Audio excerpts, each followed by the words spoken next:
दिल्ली के एक शहर में रहने वाले अमन, रोहित और करण तीनों बहुत अच्छे दोस्त थे।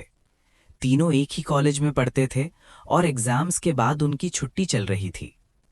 कॉलेज की थकान के बाद जब छुट्टी मिलती है तो शुरू में मजा आता है, लेकिन धीरे धीरे वही रोज का रूटीन, वही हॉस्टल का कमरा, वही बेड पर पड़े रहना, वही मोबाइल स्क्रॉल करना, सब कुछ एकदम बोरिंग लगने लगता है।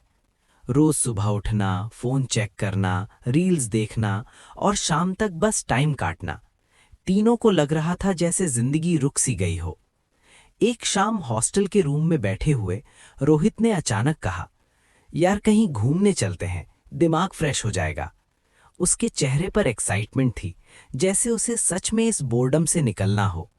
अमन तुरंत रेडी हो गया, जैसे वो इसी बात का इंतजार कर रहा हो। पर करण थोड़ा सोच में पड़ गया। उसके चेहरे पर हल्की सी टेंशन थी, जैसे वो अंदर से किसी चीज को फील कर रहा हो। अमन ने मोबाइल में हॉन्टेड प्लेसेस की लिस्ट दिखाते हुए कहा, नॉर्मल जगह नहीं, कुछ अलग ट्राई करते हैं। स्क्रीन पर अजीब अजीब जगहों के नाम चमक रहे थे, कुछ अबैंडन्ड बिल्डिंग्स, कुछ पुराने महल। और फिर तब करण ने मजाक मजाक में एक नाम लिया, भांगड़ फोर्ट। रूम में अचानक सन्नाटा छा गया, जैसे किसी ने हवा ही रोक दी हो। भांगड़, इंडिया के टॉप हॉन्टेड प्लेसेस में आने वाला वो किला जहां सूरज डूबने के बाद रुकना मना है। जिस जगह के बारे में लोग कहते हैं कि वहां रात को किसी की चीखने की आवाज सुनाई देती है, और जो गया वो हमेशा वापस नहीं आया। रोहित ने हंसी में कहा, अरे दिन में जाएंगे, घोस्ट लोग थोड़ी मिलेंगे। उसकी हंसी में मजाक था, पर कहीं ना कहीं उस हंसी के पीछे भी एक हल्का सा डर छुपा हुआ था। और इसी मजाक के साथ प्लान फाइनल हो गया। संडे की सुबह थी, सूरज चमक रहा था, मौसम बिल्कुल साफ था। तीनों दोस्त बैग उठाकर बस स्टैंड पहुंच गए। हंसते मजाक करते हुए राजस्थान जाने वाली बस में बैठ गए। उस वक्त किसी को भी अंदाजा नहीं था कि ये सफर उनकी जिंदगी का सबसे भयानक सफर बनने वाला है। बस चल पड़ी। शहर धीरे धीरे पीछे छूटने लगा। बस में बैठते ही अमन ने नोटिस किया कि सामने वाली सीट पर एक बुढ़ा आदमी बैठा हुआ है, जो बार बार उन्हें देख रहा था। उसकी आंखें गहरी थीं, जैसे उनमें कुछ कहना हो, पर लब चुप थे। थोड़ी देर बाद उसने पूछा, भांगड़ जा रहे हो? अमन ने हाँ में सिर हिला दिया। बुढ़े ने धीमी आवाज में कहा, सूरज डूबने से पहले वापस आ जाना बेटा, वहां रात किसी के लिए नहीं होती। उसकी आवाज में वार्निंग थी, जैसे उसने खुद कुछ देखा हो, कुछ झेला हो। ये बात सुनकर करण को थोड़ा अजीब लगा, पर रोहित ने हंसी में बात टाल दी। बस आगे बढ़ती रही। कुछ घंटों के सफर के बाद बस भांगड़ के पास रुक गई। जैसे ही तीनों बस से उतरे, हवा अचानक ठंडी लगने लगी। सूरज ऊपर था, फिर भी एक अजीब सी उदासी माहौल में थी। फोर्ट के गेट पर एक वार्निंग बोर्ड लगा हुआ था, सूर्य अस्त होने के बाद प्रवेश वर्जित है। वो बोर्ड सिर्फ लिखा हुआ नहीं था, जैसे वो खुद देख रहा हो। तीनों दोस्त अंदर चले गए।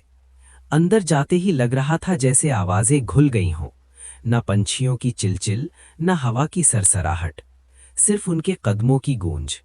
घूमते घूमते अमन को लगा जैसे किसी ने धीरे से उसका नाम लिया, अमन।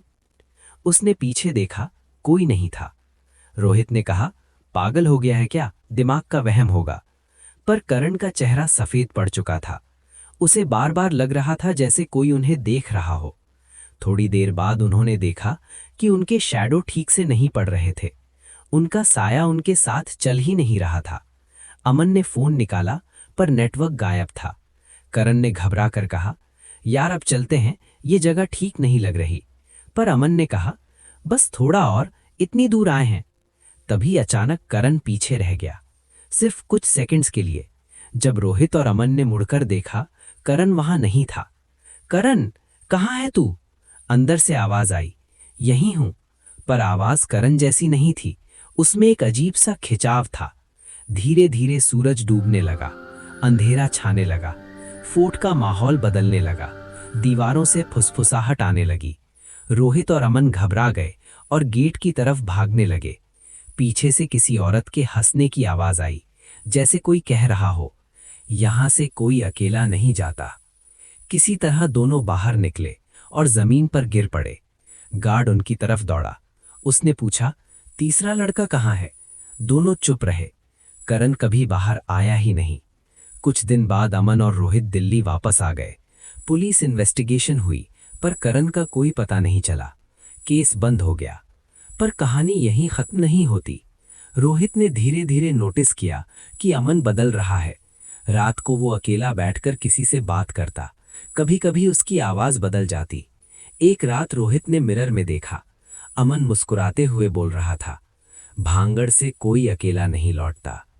उस पल रोहित को समझ आ गया, भांगड़ ने करण के साथ साथ अमन को भी छोड़ा नहीं, और शायद आज भी भांगड़ फोर्ट उन दोस्तों का इंतजार कर रहा है